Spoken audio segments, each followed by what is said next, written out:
संपूर्ण की सीरीज़ को आगे बढ़ाते हुए आज हम लेके आए हैं भारतीय अर्थव्यवस्था। इससे पहले हरियाणा हम जो कंप्लीट कवर कर चुके हैं और भारत का इतिहास और राज्य व्यवस्था वो कंप्लीट कर चुके हैं। साइंस में बायोलॉजी और केमिस्ट्री हो चुका है और हिंदी के लिए हमने संधि का एक आपका जो शॉर्ट ट्रिक है संधि के लिए वो डाल रखी है। अगर नहीं देखी है तो वो देख लीजिए। पहला क्वेश्चन है भारतीय अर्थव्यवस्था का। राष्ट्रीय आय किसके बराबर होती है? नेशनल इनकम है किसके बराबर होती है? इसके बहुत सारे फार्मूले दे, 3-4 अभी इसमें बात करेंगे। राष्ट्रीय आय इजगल टू शुद्ध राष्ट्रीय उत्पाद प्लस में सब्सिडी माइनस में अप्रत्यक्ष कर होता है जो वो सकल राष्ट्रीय उत्पाद माइनस में मूल्य ह्रास, जितना उस पर मूल्य ह्रास हुआ है। मान लीजिए अभी आज आपने कोई प्रोडक्ट खरीदा है 5,000 रुपये का, तो नेक्स्ट ईयर उसकी जो मूल्य में कटौती होगी तो वो मूल्य ह्रास प्लस में सब्सिडी माइनस में अप्रत्यक्ष कर। राष्ट्रीय आय किसके बराबर होगा? उपभोग प्लस में सरकारी व्यय प्लस में निवेश प्लस में निर्यात और आयात का डिफरेंस प्लस में विदेश से शुद्ध कारक आय माइनस में मूल्य ह्रास माइनस में अप्रत्यक्ष कर प्लस में सब्सिडी। तो तीनों जो इन्होंने फॉर्मूले दे रखे हैं तो तीनों इसमें आएगा। राष्ट्रीय आय को साधन लागत या राष्ट्रीय उत्पाद भी कहते हैं। इसका तात्पर्य किसी राष्ट्र द्वारा उसके भौगोलिक क्षेत्र से प्राप्त संसाधनों से प्राप्त आय होती है, श्रम होती है, पूंजी और संस्थागत दक्षता होती है। वेतन, ब्याज, किराया और अन्य लाभों से प्राप्त आय को क्या कहते हैं? राष्ट्रीय आय कहते हैं। और जिसके ये निम्नलिखित जितने तीनों के तीनों फॉर्मूले ये हैं, तो उपरोक्त सभी इसमें आंसर आएगा।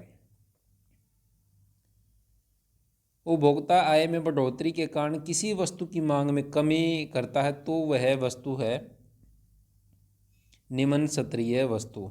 निम्न स्तरीय वस्तु तथा उपभोक्ता की आय में हमेशा जो विपरीत संबंध होता है, इन्वर्सली प्रोपोर्शनल होता है। इन वस्तुओं पर मांग का नियम लागू नहीं होता और मांग वक्र दाएं से बाएं नीचे की ओर ढालू अथवा अर्थात मतलब धनात्मक वाला होता है इसमें। इसके अतिरिक्त पूरक वस्तुएं, इसमें जो पूरक है, पूरक वस्तुएं कौन सी होती हैं? जिनका प्रयोग किसी उद्देश्य की पूर्ति के लिए किया जाता है। और प्रतिस्थापन वस्तु होती हैं एक दूसरे के बदले में प्रयोग लाई जाने वाली वस्तुएं। और विलासिता वस्तु होती हैं उन वस्तुओं को कहा जाता है जिनकी मांग आय के अनुसार बढ़ती है। यह मांग अत्यावश्यक वस्तुओं के बिल्कुल विपरीत होती हैं। तो ये सभी की अगर इनमें से किसी डिफरेंट आपकी पेपर में आ जाए तो आप आसानी से कर पाएंगे। नेक्स्ट है सीमांत उपयोगिता सिद्धांत किसके साथ जुड़ा हुआ है? तो क्रमवाचक उपागम और गणनावाचक उपागम दोनों के साथ जुड़ा हुआ है। ये सीमांत उपयोगिता किसी वस्तु अथवा सेवा के उपयोग में इकाई वृद्धि प्राप्त करने से प्राप्त होने वाले लाभ को उस वस्तु का सीमांत उपयोगिता कहते हैं। इसे ह्रासमान सीमांत उपयोगिता भी कहा जाता है। इसका दूसरा नाम भी है ह्रासमान सीमांत उपयोगिता। सीमांत उपयोगिता सिद्धांत का संबंध दोनों से है। सीमांत उपयोगिता को क्रम के आधार पर व्यक्त करना क्रमवाचक उपागम है और गणनावाचक उपयोगिता की मान्यता है। इसमें उपयोगिता के स्तर को संख्यावाचक, इसमें संख्यावाचक में व्यक्त किया जा सकता है। तो दोनों का है और इसका एक और नाम है ह्रासमान सीमांत उपयोगिता। सीमांत उपयोगिता वक्र हमेशा क्या होगा? सामान्य परिस्थितियों में गिरता हुआ होता है। नेक्स्ट है निम्न में से कौन सा उत्पाद लागत है? तो इनमें से जो परोक्ष सामग्री है इसको वस्तु का उत्पाद या उत्पादन लागत कहा जाता है। किसी वस्तु के उत्पादन पर होने वाला खर्च है उस वस्तु का उत्पाद लागत कहलाता है। उत्पाद लागत में कच्चे माल के उपयोग, उपभोग तथा उत्पादन में प्रयोग हुए अन्य खर्चे के कुल योग को वस्तु का उत्पादन लागत है कहते हैं। निम्नलिखित में से कौन सा उत्पादन का एक कारक नहीं है? तो इनमें से जो ऑप्शंस हैं इनमें से कौन सा उत्पादन का कारक नहीं है? तो इनमें से उद्यमियों द्वारा अर्जित लाभांश है, ये उत्पादक का कारक नहीं है। निश्चित पूंजी है, कार्यशील पूंजी है, ये दोनों लागत के उत्पाद के कारक हैं। जब कुल उत्पाद वक्र गिर जाता, ग्राफ गिर जाता है तो क्या होता है? तब होता है श्रम का सीमांत उत्पाद ऋणात्मक होता है, नेगेटिव होता है। टोटल प्रोडक्ट व जो ग्राफ है गिर रहा होता है तो श्रम का उत्पाद ऋणात्मक होगा। यह उत्पादन की तीसरी अंतिम अवस्था को दर्शाता है। कौन सी को? लास्ट या तीसरी जो अवस्था है जिसमें एक साधन का ह्रासमान या ऋणात्मक प्रतिफल भी कहा जा सकता है इसको। वास्तविक जीडीपी है और नाम मात्र जीडीपी के बीच में क्या अंतर है? वास्तविक जीडीपी है ग्रोस डोमेस्टिक प्रोडक्ट, इसकी फुल फॉर्म भी पूछ सकता है, ग्रोस डोमेस्टिक प्रोडक्ट, और नाम मात्र इसकी गणना के लिए प्रयोग की गई कीमतों के आधार पर किया जा सकता है। आधार वर्ष से चालू वर्ष की कीमत सत्र में जो परिवर्तन होगा तो वो कहा जाएगा इसमें। नेक्स्ट क्वेश्चन है, उपभोग फलन C is equal to A plus में बी वाई में B दर्शाता है, तो B क्या दर्शाता है? B इसमें जो मार्जिनल सीमांत उपभोग प्रवृत्ति है, सीमांत उपभोग प्रवृत्ति ये दर्शाता है। ए क्या है? ए पहले तो सी कुल उपभोग को दर्शाता है, जितना उस पर उपभोग व्यय हुआ है उसको दर्शाता है। ए द्वारा स्वायत्त उपभोग खपत को दर्शाया जाता है, ठीक है। तो जो है बी है आपका, बी सीमांत उपभोग प्रवृत्ति को दर्शाता है। ग्रामीण लोगों का प्राथमिक व्यवसाय क्या है? ग्रामीण लोगों का प्राथमिक व्यवसाय कृषि करना है। जजमानी प्रणाली ग्रामीण ब्लैंक की रीढ़ की हड्डी है। जजमानी प्रणाली अर्थव्यवस्था और सामाजिक आदेश की रीढ़ की हड्डी है। किस साल में पंचवर्षीय योजना शुरू हुई थी? पंचवर्षीय पहली योजना 1951 से शुरुआत हुई थी भारत में आज़ादी के बाद। पहली पंचवर्षीय योजना का उद्देश्य अर्थव्यवस्था के प्राथमिक क्षेत्र का विकास करना था। पंचवर्षीय योजना प्रधानमंत्री जवाहरलाल नेहरू द्वारा संसद में पेश की गई, जो कि हेराल्ड डोमर मॉडल के आधार पर थी। हेराल्ड डोमर मॉडल के आधार पर बनाई गई थी। ये भी क्वेश्चन पेपर में आ सकता है कि पंचवर्षीय योजना किस मॉडल पर आधारित थी। 12वीं पंचवर्षीय योजना की अवधि थी, तो 12वीं पंचवर्षीय योजना 2012 से 17 तक थी। इस पंचवर्षीय योजना में प्रति वर्ष 10% की आर्थिक विकास दर प्राप्त करने का लक्ष्य तय किया गया था। साथ ही इसका उद्देश्य निजी निवेश को $1 खरब तक पहुंचाकर सब्सिडी को 2% से घटाकर 1.5% तक लाना था। ये 12वीं पंचवर्षीय योजना का था। नीति आयोग के अध्यक्ष हैं, नीति आयोग के अध्यक्ष भारत के प्रधानमंत्री होते हैं। इसका आयोग का गठन हुआ था 1 जनवरी 2015 को। नीति आयोग का मुख्य उद्देश्य समस्त भारत और भारतवासियों के विकास के लिए विभिन्न स्तरों पर नीतियों का निर्माण करना होता है। कौन सी संस्थाएं वस्तुओं और सेवाओं के उत्पादन और वितरण का केंद्र हैं? कौन सी संस्थाएं हैं? जो आर्थिक संस्थाएं होती हैं। ग्रामीण अर्थव्यवस्था की पुनर्संरचना का मुख्य चरण क्या है? मजदूरों का समान अवसर मिले, किसानों का कल्याण, भूमि निर्धन व्यक्ति को सम्मान मिले, सारे के सारे ये इसके मुख्य चरण हैं। निजी क्षेत्र को सौंपी गई 7वीं योजना ब्लैंक परत की है, तो कितने परत की है? 3 परत की है। त्रिस्तरीय योजना के अंतर्गत विकास के आधुनिक मॉडल तैयार किए गए ताकि राज्य में प्रभावी विकास कार्यक्रम को नई दिशा दी जा सके। 2015-16 में नीति आयोग के उपाध्यक्ष कौन थे? नीति की फुल फॉर्म भी आ सकती है। नीति की फुल फॉर्म है national institution for transforming India. आयोग के अध्यक्ष अरविंद ऑप्शन नंबर 2 है आपका, पंगडिया, ये आपके थे। वर्तमान नीति के अध्यक्ष कौन है? अगर आपको पता है कमेंट बॉक्स में ज़रूर बताएं।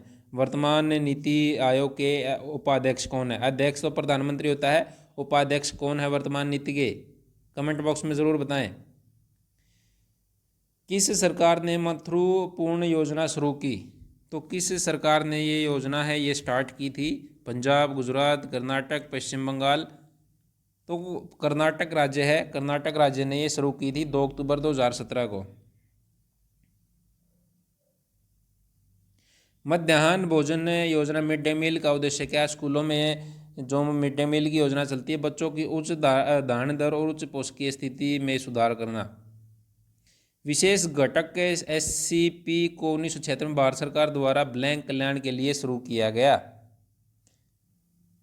SC शेड्यूल्ड कास्ट के लिए जो प्रोजेक्ट था ये स्पेशल कंपोनेंट प्लान जो अनुसूचित जाति थी उनके लिए स्टार्ट किया गया था। एक योजना शुरू की गई जिसके अंतर्गत बीपीएल कार्ड वाले एक वरिष्ठ नागरिक और तीर्थ यात्रा का खर्चा सरकार वहन करेगी। यह योजना कौन सी थी? यह योजना थी तीर्थ दर्शन। तीर्थ दर्शन। किसके लिए प्रियदर्शी योजना योजना लागू की गई? ये कमज़ोर महिलाएं हैं, जो कमज़ोर महिलाएं उनके लिए 2011 में हरियाणा सरकार ने महिला एवं बाल विकास मंत्रालय के अंतर्गत की गई थी और इसका संचालन अभी भी किया जा रहा है। किसके लिए स्वाधार योजना स्थापित की गई? स्वाधार योजना गरीब और जो विधवाएं हैं 2001-2 में हैं, इनके लिए शुरू की गई थी स्वाधार योजना। किसने पूरा provision of urban amenities in rural area शुरू किया? तो किसने किया था? ये किया था अब्दुल कलाम ने। अब्दुल कलाम, डॉक्टर APJ अब्दुल कलाम द्वारा की गई थी।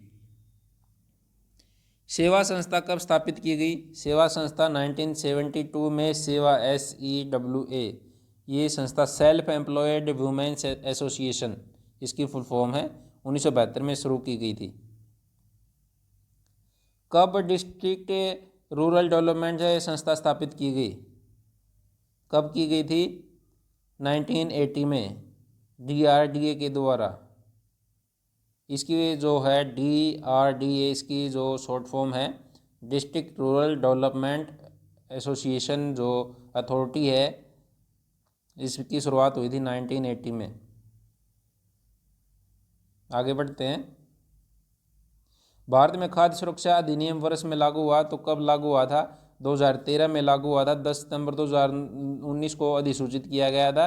राष्ट्रीय सुरक्षा अधिनियम नेशनल फूड सिक्योरिटी एक्ट 2013 का मुख्य उद्देश्य है गरिमापूर्ण जीवन जीने के लिए लोगों को सस्ते मूल्य पर अच्छी गुणवत्ता के खाद्यान्न की पर्याप्त मात्रा उपलब्ध कराना, इसका मुख्य उद्देश्य था। इसका लाभ है 75% ग्रामीण तथा 50% आबादी शहर की है, उनको इसका है लाभ दिया जाना है। RAY को विस्तारित कीजिए। तो रे की है राजीव आवास योजना। इसका उद्देश्य था 2009 में इस योजना की घोषणा की गई थी और उद्देश्य क्या था इसका? झुग्गी झोपड़ियों में जो मुक्ति दिलाने के लिए, उनको अपना घर दिलाने के लिए, आसरा दिलाने के लिए ये स्कीम आई थी। CDP का मुख्य लक्ष्य क्या है? कम्युनिटी डेवलपमेंट प्रोग्राम, इसकी फुल फॉर्म है। इसका उद्देश्य ग्रामीण समुदाय में चहुमुखी विकास करना, ग्रामीणों को आत्मनिर्भर बनाना, एक और कृषि का आधुनिकीकरण का विकास करना। तो सारे के सारे इसके मुख्य लक्ष्य थे। अनुसूचित जाति जनजाति के लिए छठी पंचवर्षीय योजना में कितना धन व्यय हुआ? तो कितना धन व्यय हुआ था? 300 करोड़ रुपए है धन। 1980-85 में आई थी, 300 करोड़ रुपए इस पे व्यय हुआ था। किस पंचवर्षीय योजना में गरीबी हटाना उनके अग्रवर्ती लक्ष्य के रूप में अंगीकार किया गया था? ये छठी पंचवर्षीय योजना 1980-85 में आई थी, उसमें किया गया था। निम्नलिखित में से किस राज्य ने प्रधानमंत्री ने 1 मई 2016 को प्रधानमंत्री उज्ज्वला योजना शुरू की? उत्तर प्रदेश से इस योजना का शुभारंभ किया गया था। उत्तर प्रदेश से उज्ज्वला योजना का LPG जो गैस कनेक्शन है वो दिए जाएंगे गरीबी रेखा से नीचे निवास करने वाली महिलाओं को। MSY को विस्तारित करना है। MSY की फुल फॉर्म है महिला समृद्धि योजना। महिला समृद्धि योजना। और ये योजना 2 अक्टूबर 1993 से संचालित की जा रही है। निम्नलिखित में से किस राज्य में प्रधानमंत्री ने 14 अप्रैल 2016 को ग्राम उदय से भारत उदय अभियान का शुभारंभ किया? मध्य प्रदेश से स्टार्ट की थी 14 अप्रैल 2016 को। महात्मा गांधी ग्रामीण रोजगार गारंटी स्कीम प्रारंभ हुई तो कब प्रारंभ हुई थी? National rural employment guarantee act, ये 2 फरवरी 2006। बेसल मानदंड और रूपरेखा हाल ही में समाचार में निम्न में से किस क्षेत्र से संबंधित है? तो ये बैंकिंग के क्षेत्र से संबंधित है। किससे क्षेत्र से? बैंकिंग के क्षेत्र से। भारतीय रिजर्व बैंक द्वारा लोकहित में सुझाए गए विशेष ऑडिट का व्यय वहन किया जाएगा? बैंकिंग कंपनी के द्वारा स्वयं है, खुद है, इसको करेगी और इसकी शुरुआत है भारतीय बैंकिंग लोकपाल भारतीय बैंकों के ग्राहकों की शिकायतों समस्याओं को सुलझाने के लिए आरंभ की गई थी। किसकी शुरुआत 2006 में की गई थी? 2006 में। निम्नलिखित में से कौन सा वृहद आर्थिक घटकों का उदाहरण नहीं है? बजट बनाना, मौद्रिक नीति का उल्लंघन करना, भुगतान संतुलन में परिवर्तन की नीति। ये कि सारे के सारे बाजार इतने जो है इसके अतिरिक्त और भी हैं: परिवार, कंपनी, सरकार, वित्तीय संस्थान, आयात और निर्यात बाजार, श्रम बाजार, वस्तु और सेवाओं के बाजार इत्यादि घटक भी इसमें आते हैं आर्थिक घटक के उसमें। तो सारे के सारे इनमें से जो कोई नहीं है, ये आंसर रहेगा इसका। जिस दर पर आरबीआई वाणिज्यिक बैंकों से ऋण लेता है उसे कहते हैं, उसको क्या कहते हैं? उसको रिवर्स रेपो रेट बोलते हैं। क्या बोलते हैं? Reverse repo rate. और इसके जो वाणिज्यिक बैंक द्वारा कुल जमा राशि का एक निश्चित प्रतिशत बैंक भाग है रिजर्व बैंक के पास अनिवार्य रूप से जमा करना पड़ता है, जिसे क्या कहते हैं कि उसको क्या कहते हैं? नगद आरक्षित अनुपात, कैश रिजर्व रेशियो, CRR भी बोलते हैं इसको। जबकि कुल जमा राशि का वह प्रतिशत जो नगद, स्वर्ण और विदेशी मुद्रा के रूप में अपने पास अनिवार्य रूप से रखना होता है बैंक को, उसको बोलते हैं वैधानिक तरलता अनुपात या SLR। नेक्स्ट है, सिक्योरिटी प्रिंटिंग प्रेस कहाँ है? सिक्योरिटी प्रिंटिंग प्रेस नासिक में है। आरबीआई ब्लैंक की संतुति के आधार पर बनाई गई। किसके आधार पर बनाई गई थी? आरबीआई, भारतीय केंद्रीय बैंक जांच समिति, रॉयल कमीशन, साइमन कमीशन। तो ये जो बनाई गई थी रॉयल कमीशन के आधार पर 1 अप्रैल 1935 को, भारतीय रिजर्व बैंक अधिनियम 1934 के अनुसार। अनार्जक संपत्ति NPA को जो पिछले कुछ वर्षों में सुर्खियों में ब्लैंक, वह किससे जुड़ी हुई है? NPA नॉन परफॉर्मिंग एसेट होते हैं, ये बैंकिंग प्रतिष्ठान से जुड़ी हुई है, बैंकिंग प्रतिष्ठान से जुड़ी हुई है। 1969 के बाद राष्ट्रीयकृत हुए बैंकों की संख्या कितनी है? 1969 के बाद भारत में 19 जुलाई 1969 को 14 बड़े वाणिज्यिक बैंक हैं राष्ट्रीयकृत किया गया था 1969 में। और फिर वर्ष 1980 में 6 निजी वाणिज्यिक बैंकों को राष्ट्रीयकृत किया गया। इसके बाद कितनी संख्या हुई? 1969 का पूछा तो 14 आएगा। हाल ही में केंद्र सरकार ने 3 राष्ट्रीयकृत बैंकों को विलीन कर SBI के बाद भारत का दूसरा सबसे बड़ा बैंक बनाने का निर्णय किया। निम्नलिखित में से कौन सा उस सूची में शामिल नहीं है? कौन सा उस सूची में शामिल नहीं? Corporation bank.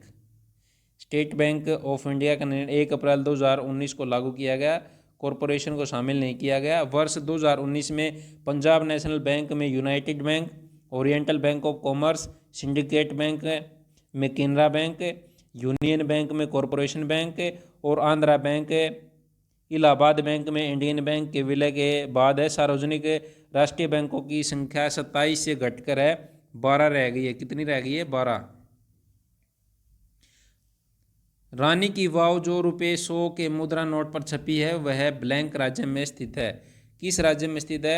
गुजरात राज्य में स्थित है। इसे 2014 में यूनेस्को की विश्व धरोहर स्थलों के रूप में सूचीबद्ध किया गया है। ओपन मार्केट ऑपरेशन क्या है? सरकार द्वारा सर्वोत्तम प्रतिभूतियों की बिक्री ओपन मार्केट ऑपरेशन है। निम्नलिखित में से कौन सा भुगतान संतुलन सूची के अंतर्गत नहीं आता? संघ क्षेत्रों को दिए गए अनुदान है, ये भुगतान संतुलित सूची के अंदर नहीं आते। बाह्य ऋणों का बजट अनुमान, भारत और विदेशी के बीच अंतरण, भारत और IMF और विश्व बैंक के बीच अंतरण, ये सारे भुगतान संतुलित सूची के अंतर्गत आते हैं। 15वें वित्त आयोग के अध्यक्ष के रूप में किसे नियुक्त किया गया? 15वें वित्त आयोग के रूप में NK सिंह को नियुक्त किया गया था। गठन जो 15वें वित्त आयोग का गठन भारत के संविधान के अनुच्छेद 280 के खंड 1 के अनुसरण में 27 नवंबर 2017 को किया गया था, जिसके अध्यक्ष थे नंद किशोर सिंह। किस वर्ष में प्रथम बार बैंकों का राष्ट्रीयकृत किया गया? तो कब किया था? सबसे पहले 1969 में पहली बार 14 बैंकों का। भारत में स्टॉक एक्सचेंज के कार्यकलाप की निगरानी कौन सी संस्था करती है? सेबी करती है। सेबी की फुल फॉर्म है security and exchange board of India. इसकी संस्था की स्थापना 1988 12 अप्रैल 98 में की गई थी। वर्ष 1992 में नरसिंह कमेटी की सिफारिश पर इस संस्था को वैधानिक दर्जा प्रदान किया गया। इसका मुख्यालय मुंबई में है। 1 रुपये के नोट तथा 1 रुपये के सिक्के जारी करने का प्राधिकार किसे है? तो किसे है? वित्त मंत्रालय को। किसको है? वित्त मंत्रालय को। सरकार ने अगले 5 वर्षों के लिए कितने प्रतिशत मुद्रास्फीति लक्ष्य निर्धारित किया है? तो 4% है। 2016 में से अगले 4 फिर किया था। इसकी अवधि 2021 तक है। मुद्रास्फीति के समय कर की दरों में निम्नलिखित में से क्या होगा? तो वृद्धि होगी। क्या होगी? वृद्धि होगी। राजकोषीय नीति निर्णय किसके द्वारा निर्धारित किए जाते हैं? केंद्र सरकार द्वारा निर्धारित जो फिस्कल पॉलिसी है केंद्र सरकार द्वारा किया जाता है। सरकार कर क्यों लागू करती है? सरकार कर राज्य की कार्य प्रणाली है उसको चलाने के लिए कर लागू करती है। एकीकृत जीएसटी किसके द्वारा संग्रहित होता है? एकीकृत जीएसटी है जो गुड्स एंड सर्विस टैक्स केंद्र सरकार द्वारा। किसके द्वारा? केंद्र सरकार द्वारा। निम्नलिखित में से कौन से सामान या मद जीएसटी के अंतर्गत छूट प्राप्त है या शून्य कर दर या 0% प्रभारित हैं? तो कौन से समाचार पत्र हैं, कुमकुम और बिंदी हैं,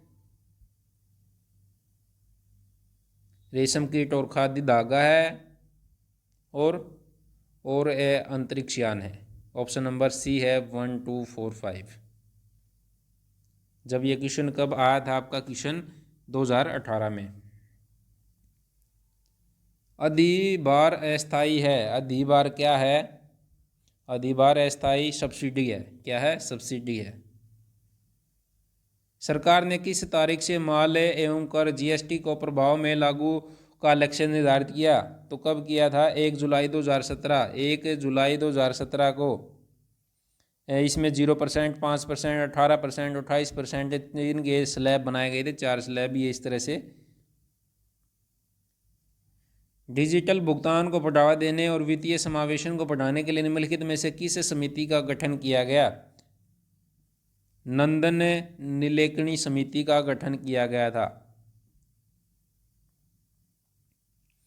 SEZ से तात्पर्य है SEZ से तात्पर्य है special economic zone. Special economic zone. FICCI का FICCI का पूरा नाम क्या है? इसका federation of Indian chambers and commerce and industry. इसकी स्थापना 1927 में महात्मा गांधी जी की सलाह पर घनश्याम दास बिड़ला एवं पुरुषोत्तम ठक्कर द्वारा की गई थी। जनसंख्या का सिद्धांत निम्न में से किस अर्थशास्त्री ने दिया? जनसंख्या का सिद्धांत का नियम रॉबर्ट्स माल्थस। पूरा नाम थॉमस रॉबर्ट माल्थस है। इन्होंने इस पे काम किया। 1798 में NSC on the principle of population में जनसंख्या के सिद्धांत को इन्होंने प्रतिपादित किया। सबसे गंभीर सामाजिक समस्या का नाम बताओ। तो सबसे गंभीर सामाजिक समस्या है गरीबी। राष्ट्रीय शहरी स्वास्थ्य मिशन NUHM का उद्देश्य उसकी स्वास्थ्य आवश्यकताओं की पूर्ति है। किसकी? शहरी गरीबी के लिए। नेशनल अर्बन हेल्थ मिशन इसकी फुल फॉर्म है। मनरेगा के अंतर्गत कितने दिनों तक रोजगार उपलब्ध कराया जाता है? तो 100 दिनों तक। भारत में सार्वजनिक क्षेत्र में के लिए कौन सी 2 श्रेणियां आरक्षित हैं? तो कौन सी 2 श्रेणियां आरक्षित हैं?